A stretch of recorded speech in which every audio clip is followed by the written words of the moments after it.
मैं भारत को भारतीयता की मान्यता के आधार पर फिर से खड़ा करना चाहता हूं, उस काम में लगा और भ्रष्टाचार हमारे देश के हर विभाग में है। ये चिकित्सा का जो विभाग है, ड्रग्स एंड फार्मास्यूटिकल का जो हमारे देश का विभाग है, ये सबसे ज्यादा भ्रष्ट है। वैसे तो सभी विभाग भ्रष्ट हैं, लेकिन ये बहुत भ्रष्ट है। इसमें क्या होता है कि दवा बनाने के लिए कोई कंपनी अमेरिका से भारत आ जाती है और वो ऐसी दवा बनाने का लाइसेंस भारत सरकार से ले लेती है जो दवा बनाने का लाइसेंस उसे अमेरिका में भी नहीं मिलता। मैं आपको एक पूरा उदाहरण से बात समझाऊंगा। हमारे भारत में एक अमेरिका की कंपनी है, उसका नाम है प्रॉक्टर एंड गैम्बल। ये अमेरिकन कंपनी है। ये भारत में सबसे ज्यादा वो दवा बेचती है जो दवा अमेरिका में ना बनाई जाती है ना बेची जाती है। उस दवा का नाम है विक्स। विक्स नाम की दवा आप बाजार से खरीदते हैं। इस दवा को अमेरिका में बनाना और इसको बेचना दोनों जुर्म है। अगर अमेरिका में कोई डॉक्टर किसी मरीज को विक्स का प्रिस्क्रिप्शन लिख दे तो उस डॉक्टर को 14 साल की जेल हो जाती है, उसकी डिग्री छीन ली जाती है। कारण आप पूछोगे क्यों? विक्स जो है जहर है। इसे हम बार बार नाक में लगाते हैं सर्दी जुकाम के हिसाब से। आपको मालूम नहीं है ये विक्स आपको दमा कर सकती है, अस्थमा कर सकती है, ब्रोंकियल अस्थमा आपको हो सकता है विक्स बार बार लगाने से। इसलिए दुनिया भर में विश्व स्वास्थ्य संगठन ने और दुनिया भर के वैज्ञानिकों ने इस विक्स को जहर घोषित किया। जो जहर है विक्स, वो भारत में सबसे ज्यादा बिकता है। आप रायगढ़ में किसी केमिस्ट की दुकान पर सवेरे से शाम तक खड़े होकर ये देखिए कि कौन सी दवा सबसे ज्यादा बिक रही है, तो वो एक ही दवा है, विक्स।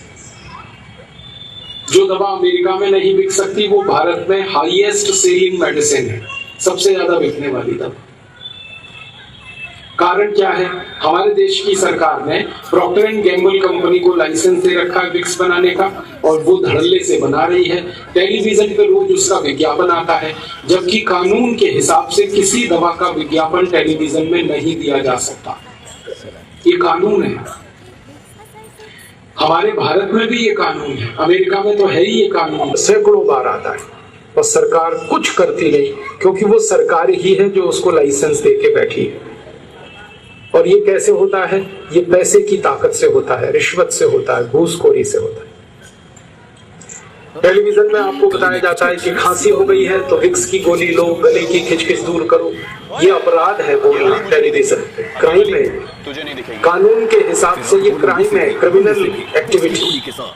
लेकिन हमारे यहाँ ये हो रहा है। कारण उसका घूसखोरी, रिश्वतखोरी, भ्रष्टाचार।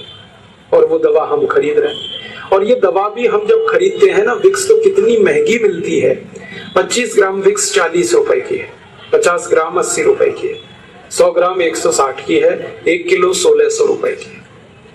अब 1600 रुपए किलो विक्स हम नाक में लगा रहे हैं, 400 रुपए किलो बादाम नहीं खा रहे, 200 रुपए किलो काजू नहीं खा रहे, 300 रुपए किलो गाय का घी नहीं खा सकते, 1600 रुपए किलो की विक्स लगा लेते।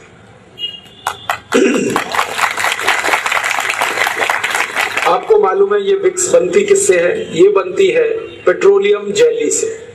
और पेट्रोलियम जेली अगर बाजार से आप खरीदो तो 60-70 रुपए किलो में सबसे अच्छी क्वालिटी की मिल जाती है।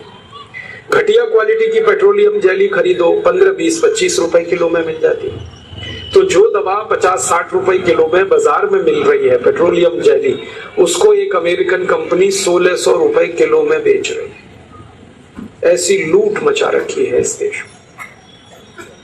अगर आप गणित का हिसाब निकालेंगे तो विक्स की बिक्री में इस प्रॉक्टर एंड गैम्बल कंपनी को 20,000% से ज्यादा का मुनाफा है। और ये मुनाफा आपकी जेब से लूटा जा रहा है। और सरकार इस घोटाले में शामिल है। सरकार ने लाइसेंस दे रखा है, आंखें बंद कर रखी हैं, कंपनी लूट रही है पूरे देश को। और दवा ऐसी बेची जा रही है जो कहीं नहीं बिकती पूरी दुनिया।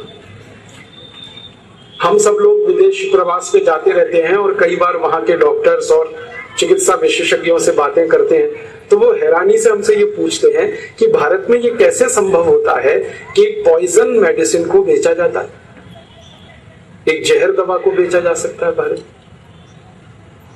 ये हमारे यहाँ होता है। और एक उदाहरण देता हूं, एक विदेशी कंपनी हमारे यहाँ एक दवा बनाती है और बेचती है, उसका नाम है आयोडेक्स। आपने इसका विज्ञापन सुना होगा, आयोडेक्स मलिए काम पे चलिए। ये आयोडेक्स नाम की दवा हर चोट और मोच के लिए आपको कहा जाता है कि आप इस्तेमाल करो। दुनिया में कोई देश नहीं है जो इसका इस्तेमाल करता आयोडेक्स का। अमेरिका, कनाडा जैसे सब देशों में ये बंद है, 20 साल पहले बंद है, लेकिन भारत में धड़ल्ले से बिक रही। फालतू में ऐसी दवाएं हमारे यहां बहुत